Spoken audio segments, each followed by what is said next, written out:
राघव के घर में रोहित के साथ करने वाली है रीत धमाकेदार एंट्री। प्रोमो ने उड़ा दिए हैं सबके होश। आपको बता दें सीरियल जाने अनजाने हम मिले में अब जेल से छुड़वाने के लिए फाइनली रीत को आ गया है रोहित, और रोहित अब जेल से छुड़वाकर पहुंच जाने वाला है रीत के पास और कहने वाला है कि अब पूरी प्लानिंग के साथ हम इस सारी प्रॉपर्टी को अपने नाम करवा लेंगे। अब रीत तुम्हारे नाम सारी प्रॉपर्टी जब हो जाएगी राघव की, तब तुम जाओगी राघव के घर में दुर्गा पूजा में, और वहां जाकर तुम सबके सामने ये बताओगी कि सारी प्रॉपर्टी अब तुम्हारे नाम हो गई है। रीत कहती मुझे राघव से बदला लेना है मेरी माँ की मौत का, क्योंकि उनकी वजह से मेरी माँ की मौत हुई है। अब भाई राघव, रोहित और ध्रुव जो हैं ये जाने वाले हैं रीत को लेकर उस घर में, और यहाँ पर रीत की एंट्री जैसा कि आपने प्रोमो में देखा है कि रीत जो है यहाँ पर ग्रीन कलर की साड़ी में आउटस्टैंडिंग लुक में एंट्री मारती है, जिसको देखकर राघव हैरान हो जाता है। राघव के पास जाकर यहाँ पर सारे डॉक्यूमेंट देती है और कहती है कि ये सारी प्रॉपर्टी, सारा ही घर जायदाद जितनी जमीन है तुम्हारी और तुम्हारा ऑफिस, तुम्हारा कारोबार सब आज से मेरा हुआ। ये देखकर राघव और बुआ जी के तो यहाँ पर होश उड़ जाते हैं।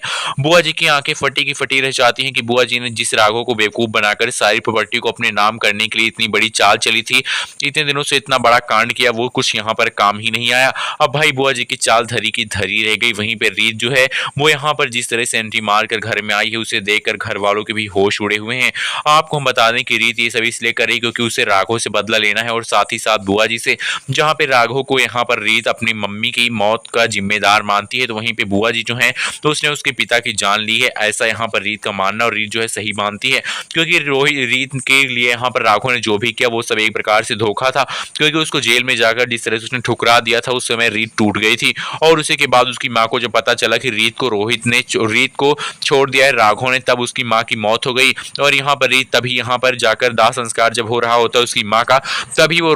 राघव से कह देती है कि आपसे मैं बदला लूंगी, मैं कसम खाती हूँ मेरी माँ की इस अंतिम संस्कार का, इस चिता का, कि मैं राघव के पूरी फैमिली को बर्बाद करके रख दूंगी और राघव को सबसे ज्यादा मैं यहाँ पर दुख और दर्द दूंगी जिस तरह से उन्होंने मुझे और मेरे परिवार को दिया है। भाई राघव ये सब सुन लेता है खड़ा होकर, लेकिन उसके दिल पर क्या गुजर रही होती है वो उसको ही पता होता है, क्योंकि राघव जो है वो दिल से अच्छा है, उसको बुआ जी ने बहका कर रखा है। लेकिन रीत को क्या पता कि ये सब बुआ जी का एक बहुत ही सोची समझी साजिश और चाल थी कि वो रीत के खिलाफ यहाँ पर खड़ा कर देंगी राघव को। फाइनली अब यहाँ पर राघव जो है यहाँ पर बुरा बन गया है रीत की नजरों में, तो इसकी बात साफ है कि भाई रीत जब घर में जाएगी तो राघव के साथ, बुआ जी के साथ साथ, फैमिली वालों के साथ साथ राघव को भी बहुत ज्यादा यहाँ पर प्रॉब्लम में डालने वाली है। रीत अब घर पहुंचते ही कहने वाली है कि जिसको जिसको मेरी बात माननी है, जिसको मेरे तरह दब के रहना है वो इस घर में रह सकता, वरना बाकी के लोग अपने यहाँ पर बैग पैक करो, इस घर से तुरंत निकल जाओ, क्योंकि इस घर में और कोई रह नहीं सकता। जो भी मेरी बात मानेगा, जो नौकर की तरह इस घर में रहना चाहता है, तो उसको ही मैं इस घर में रखूंगी। अब भाई यहाँ पर बुआ जी, वीरेंद्र सब लोग यहाँ पर नौकर बनने के लिए तैयार हो जाते हैं,